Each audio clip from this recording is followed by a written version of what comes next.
তার ফুসফুসের ভিতরে একটা টিউমার হয়েছে এবং ওই দুইটা শ্বাসনালীর থেকে একটা বন্ধ হয়ে গেছে, যার কারণে ওর শ্বাসকষ্ট এবং কাশি, পর্যাপ্ত কাশি হতো। অশেষ রহমতে স্যারের রসিলায় এখন বাঁচতে অনেক ভালো, তার কাশিটাও। আপনারা এই পর্যন্ত মানে আমাদের এখানে আসার আগে আপনার কত লক্ষ টাকা চিকিৎসা বাবদ খরচ হয়েছে?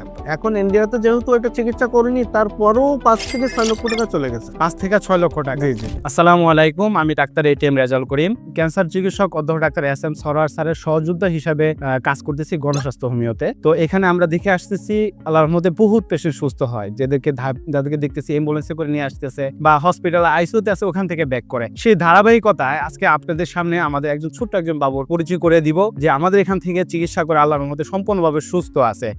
সেই সাথে আমরা একটু তার সাথে একটু কথা বলে আসি এবং আপনাদের সাথে বিস্তারিত আলোচনা করবো ইনশাআল্লাহ, তার রিপোর্ট সহ। বাবু কেমন আছো তুমি? ভালো আছো? তোমার নাম? মার্জিয়া। তোমার বয়স কত? 5 বছর। তোমার বাবার নাম? মুজাহিদুল। তোমার আম্মুর নাম? রেখা। আচ্ছা, ইনি কি হয় তোমার? বাপি। আচ্ছা জি, আপনার নাম? মোহাম্মদ মফিজুল ইসলাম। মফিদুল ইসলাম। জি। পেশেন্ট আপনি কি হয় বাবুটা?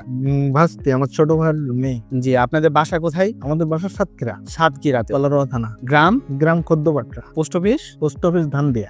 উপজেলা? উপজেলা কলারোয়া। কলারোয়া। আপনাদের বাবুটা কি হয়েছিল, কিভাবে আসলেন আর কোথায় কোথায় চিকিৎসা করছেন, যদি একটু বিস্তারিত বলতেন। সমস্যা মূলত ধরা পড়ছে 3 বছর 3.5 বছর পরে। প্রথমে এলাকায় পররাতে এবং সাতক্ষীরাতে আমরা ওখানে মেডিকেলে তাকে ট্রিটমেন্ট নেওয়ার পরে যখন ওখানে তার উন্নতি না হয়, তখন আমরা ঢাকাতে আসি। প্রথমে এখানে ইসলামী হাসপাতাল, পপুলার, লাস্টে শিশু হাসপাতাল, লাস্টে যাই হলো স্কয়ার হাসপাতালে যে তাকে যে রিপোর্টটা আসলো, তার ফুসফুসের ভিতরে একটা টিউমার হয়েছে এবং ওই দুইটা শ্বাসনালীর থেকে একটা বন্ধ হয়ে গেছে, যার কারণে ওর শ্বাসকষ্ট এবং কাশি, পর্যাপ্ত কাশি হতো। এরপরে ওখান থেকে অপারেশন করালাম। অপারেশন করে ওখান থেকে আসার পরে তারপরে ওটা নির্মূল হয় নাই। পরবর্তীতে আবারও এক্সরে করে দেখলাম যে ওটা একটা বন্ধ হয়ে গেছে। এরপরে বাড়িতে সবাই বলা বলি করলো, সর্বশেষ বললো যে ইন্ডিয়াতে নিয়ে যাওয়ার জন্য। তো ওদের সব পাসপোর্ট আমি থেকে করাই দিলাম, দিয়ে পরে ওদের ইন্ডিয়াতে পাঠালাম। ইন্ডিয়াতে আমরা ইন্ডিয়াতে কোথায় চিকিৎসা নিয়েছেন আপনারা? ভেলোরে নিয়ে গেছিলাম। আচ্ছা। নিয়ে যেয়ে ওখানে ডাক্তার দেখালাম।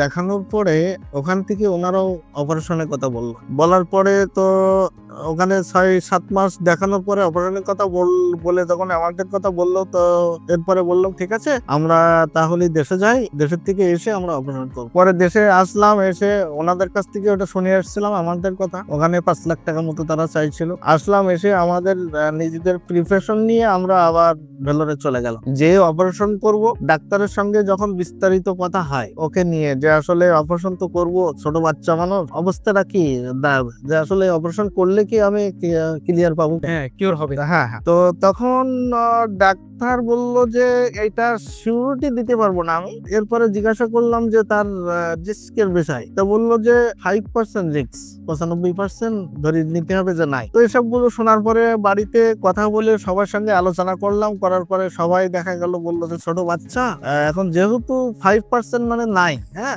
রিস্ক না। হ্যাঁ, তো এই জন্য ওখান থেকে বাড়ির থেকে সবাই বললো ঠিক আছে, অপারেশন করার দরকার নেই, যেভাবে আছে থাকতে চলে আসুক। তো পরে ওদেরকে ওখান থেকে আমরা দেশে নিয়ে আসতে বলছিলাম, ওরা দেশে চলে আসলো। আসার পরে হঠাৎ বাড়িতে বোঝেনি তো, বাপ মার মন বোঝে না। এখন হঠাৎ করে ফোনে স্যারের ইয়ার দেখে আলোচনা করলো ফ্যামিলিতে।